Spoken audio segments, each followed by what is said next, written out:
PV Narasimha Rao పశువైద్య విశ్వవిద్యాలయంలో జరుగుతున్న అవినీతి అక్రమాలపై సమగ్ర విచారణ జరిపించాలని తెలంగాణ రాష్ట్ర విద్యార్థి నిరుద్యోగ జేఏసీ చైర్మన్ మానవతారాయ్ ప్రభుత్వాన్ని కోరారు. సోమాజిగూడ ప్రెస్ క్లబ్లో ఏర్పాటు చేసిన విలేకరుల సమావేశంలో నియామక ప్రక్రియలో అక్రమాల కారణంగా ఉద్యోగం కోల్పోయిన బాధితులు డాక్టర్ జగదీష్తో కలిసి మాట్లాడారు. గత బీఆర్ఎస్ హయాంలో యూనివర్సిటీ నియామకాలతో పాటు వివిధ పనులలో భారీ ఎత్తున అక్రమాలు జరిగాయని ఆరోపించారు. తప్పుడు ధ్రువపత్రాలు సమర్పించి బాలాజీ నాయక్ ఉద్యోగం పొందడంతో ఆ ఉద్యోగానికి అర్హుడైన జగదీష్కు తీవ్ర అన్యాయం జరిగిందని అన్నారు. ఈ అంశంతో పాటు మహిళను వేధించిన ప్రొఫెసర్ వెంకటరమణకు మద్దతుగా అవినీతి అక్రమాల ఆరోపణలు ఎదుర్కొంటున్న ఆర్ఎస్ ప్రవీణ్ కుమార్ మీడియా సమావేశం నిర్వహించి వ్యవస్థలపై ఆరోపణ చేయడం సిగ్గుచేటని అన్నారు. ఆర్ఎస్ ప్రసన్న కుమార్ వ్యాఖ్యలను ఖండిస్తున్నామని చెప్పారు. ఆర్ఎస్ ప్రసన్న కుమార్ తక్షణమే క్షమాపణ చెప్పాలని, లేని పక్షంలో పరువు నష్టం దావా వేస్తామని అన్నారు.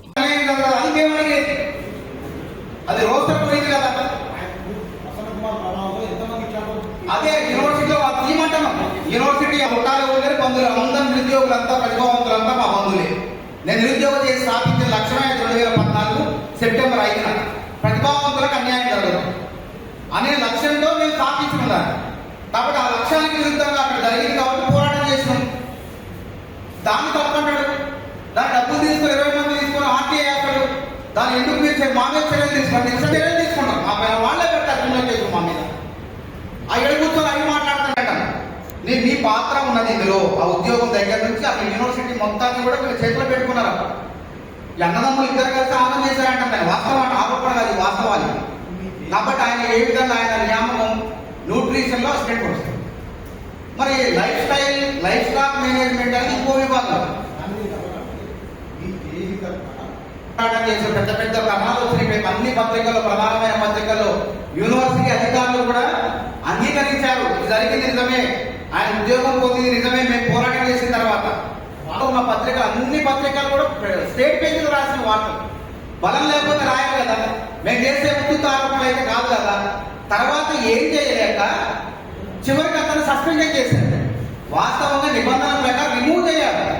నకిలీ సర్టిఫికెట్లతో విశ్వవిద్యాలయం యంత్రాంగాన్ని కానీ, ప్రభుత్వాన్ని కానీ, కేంద్ర ప్రభుత్వాన్ని మోసం చేసే వ్యక్తిని క్రిమినల్ చర్యలు ఫోర్జరీ కింద క్రిమినల్స్ చేసి పెట్టాలి, పెట్టి ఉద్యోగాలు కూడా పెట్టాలి. అవన్నీ చేయకుండా ఈ పలుకుబడి వల్ల, అప్పుడున్నటువంటి బీఆర్ఎస్ పార్టీలో ఉన్న పలుకుబడి వల్ల, ఈ ప్రసన్న కుమార్ లాంటి వాళ్ళు ఉన్నారు కదా, వాళ్ళ పలుకుబడి వల్ల ఇతని ఉద్యోగం సస్పెన్షన్ అయింది. కేవలం మళ్ళీ కోర్టు చట్టంలో వస్తువులు తెలుసు కదా, కోర్టు మేము కూడా కోర్టులో చేసినోడు, డాక్టరేట్ చేసినోడు, అసోసియేట్ ప్రొఫెసర్ స్థాయి ఉన్నది కూడా అక్కడ వల్ల అసలు అది కూడా చెప్తాం.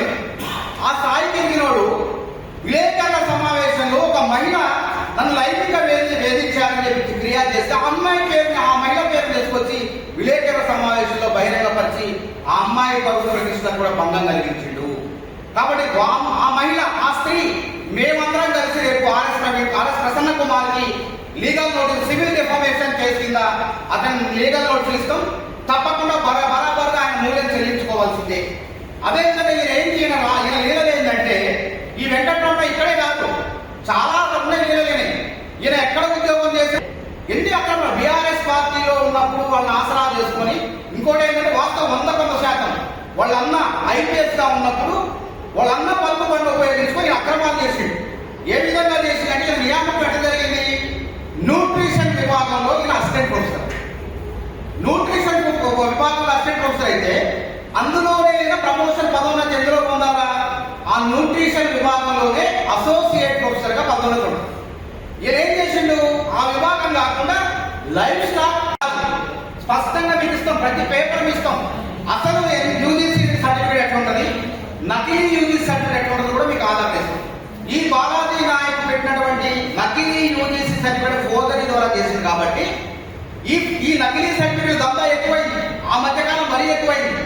కాబట్టి ఆ దందా ఈ తయారు చేసి ఈ విధంగా ప్రతిభావంతుల జీవితాలనే, జగదీష్ లాంటి ప్రతిభావంతుల జీవితాలను నాశనం చేసి ఆ ముఠా ఎవరైతే ఉన్నారో, ఈ బాలాజీ నాయక్ పైన తక్షణమే క్రిమినల్ చర్యలు తీసుకునే విధంగా, చట్ట ప్రకారం చర్యలు తీసుకునే విధంగా యూనివర్సిటీ యంత్రాంగం వెంటనే కూరుకోవాలి. మేము కూడా ప్రత్యేకంగా రాజేంద్ర నగర్ పోలీసులు ఫిర్యాదు చేస్తున్నాం. కాబట్టి ఈ చట్ట ప్రకారం వారిపైన చర్యలు తీసుకోవాల్సి పెట్టినారు. ఆ రోజు నిబంధనలు మార్చేసి ఇతరులకు ఉద్యోగం ఇచ్చారు. ఉద్యోగం ఇస్తే ఆ విశ్వాసం కూడా లేకుండా ఈయన తిన్నింటి వాసాలు లెక్క పెట్టి యూనివర్సిటీ మొత్తాన్ని ఆగం చేయడం మొదలుపెట్టి.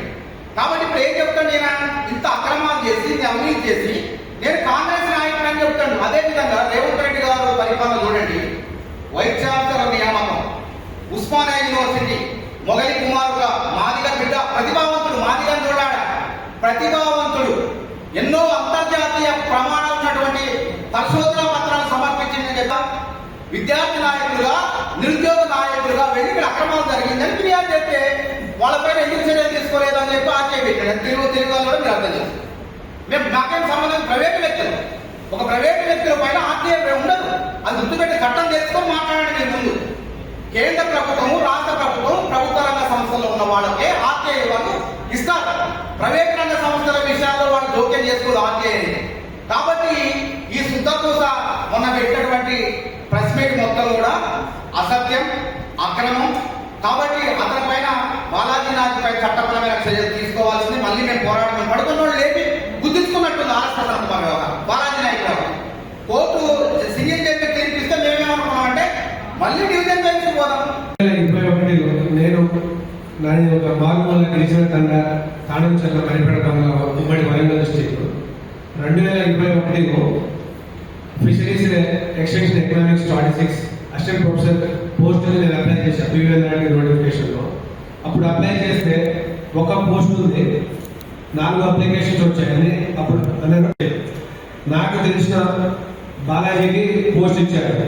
ఎందుకు ఇచ్చారు, అది ఎందుకు సెలెక్ట్ చేశారని చెప్పి జాయిన్ అయిన 3 డేస్కి నేను ఆర్టీఐ పెట్టాను. అంటే ఎలాంటి మెరిట్ లిస్ట్ పెట్టి ఉంటే వెబ్సైట్లో తెలిసేది ఇతనికి ఇచ్చారని. కానీ జాయిన్ అయిన తర్వాత మనకు తెలిసింది అది జాయిన్ అయ్యాడు. అప్పుడు నేను యూనివర్సిటీకి ఆర్టీఐ రూపంలో ఫస్ట్ ఆర్టీఐ పెట్టాను. అసలే మన డిపార్ట్మెంట్లో ఎన్ని అప్లికేషన్ వచ్చాయి, నా క్యాండిడేట్ ఎందుకు రిజెక్ట్ చేశారు, సెలెక్ట్ అయిన క్యాండిడేట్కి ఏం ఎక్కువ ఉంది నాకంటే అతను సెలెక్ట్ అయిన సర్టిఫికేట్ ఇవ్వమని నేను వాళ్ళని కోరడం జరిగింది. వాళ్ళు 1 మంత్ అయిన తర్వాత మొత్తం 4 అప్లికేషన్స్ వచ్చాయి. నీకు నెట్ లేదు కాబట్టి నేను క్యాండిడేట్ రిజెక్ట్ చేశాను. అది వాళ్ళు ఇచ్చినప్పుడు కమిషన్ ఇచ్చినప్పుడు సర్టిఫికేట్ చూడగానే అర్థమైపోతుంది. సర్టిఫికేట్ అని కూడా రాసి ఉండాలి పైన. సర్టిఫికేట్ అని కూడా లేదు, ఇంటర్నెట్ జిరాక్స్ కాపీ ఎక్కడో మ్యానిపులేట్ చేశారు. దాన్ని తీసుకొని నేను యూజీసీకి వెళ్ళాను.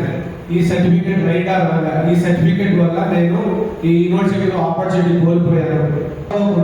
అతను లీగల్ సిస్టమ్ కూడా వినయ విధంగా అతనికి సోపాస్ ఇచ్చి సస్పెన్షన్ చేశాడు. అతను ఏం చేశాడు, ఆ సస్పెన్షన్ ఆర్డర్ తీసుకొని కోర్టుకి వెళ్ళి నా అపాయింట్మెంట్ కి ఈ సర్టిఫికేట్ కి సంబంధం లేదు అని అతను కోర్టు డైరెక్షన్ తెప్పించుకున్నాడు. మేము కూడా మళ్ళీ కోర్టుకి వెళ్ళి ఇవన్నీ ఫైట్ చేస్తుంటే మన సింగిల్ జడ్జ్మెంట్ ఆర్డర్ ని కూడా మిస్ మేనేజ్మెంట్ చేస్తుంది. ఏంటంటే